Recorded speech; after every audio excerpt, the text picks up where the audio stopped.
Всем привет, друзья! Вы на канале Ворчун. Это игра DayZ. И в этом видео я научу вас разжигать костер. Гайд предназначен в основном для новичков, для тех, кто недавно приобрел игру, осваивает ее. Ну и давайте начнем. Для того, чтобы разжечь костер, нам понадобится топор и нож. Ножом мы срезаем кору. Понадобится нам 2 штуки и 2 короткие палки. Так, кора падает на землю, подбираем ее. Теперь топором срубаем дерево. Можно вот такое вот, можно побольше, неважно. Нам нужны дрова. Так, у нас попали вот такие 2 штучки дров. Упала длинная, 2 длинные палки. Нам нужна одна из них, чтобы ее разделить. Вот, наводимся. Удерживаем левую кнопку мыши разделить. И получаем 3 короткие палки. Так, давай топор уберем.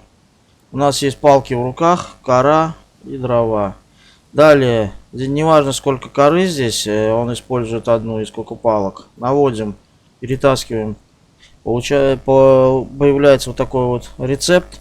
Сделать набор для костра. Делаем сначала его. Зажимаем левую кнопку мыши.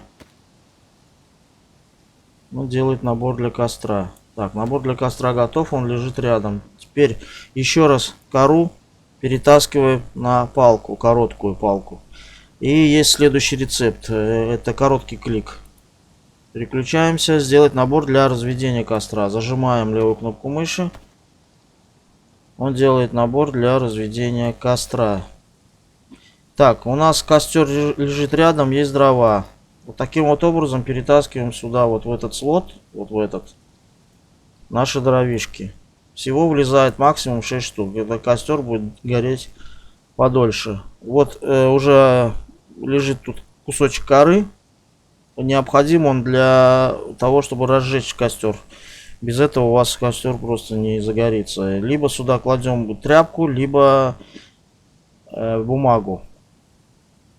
Вот. Дальше. Берем в руки набор для разведения костра. Так, сейчас поменяем местами просто. Наводимся на наш костер. И появляется вот такая вот кнопочка «Разжечь». Удерживаем левую кнопку мыши. Он начинает разводить костер. То есть фактически спички вам не нужны. Можно разжечь их. Разжечь костер, имея просто топор и нож. Все, наш костер готов. Длинную палку можете взять, если у вас есть какие-то стейки. Берем в руку.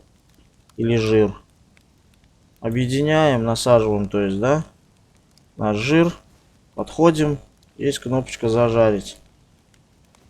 Удерживаем левую кнопку мыши. И появляется вот такой индикатор готовности. То есть сидим, жарим жир. Ну, либо стейк из мяса. До готовности. Жир очень питательный. Стейки как бы по калорийности немного уступают жиру, но все равно достаточно сытные.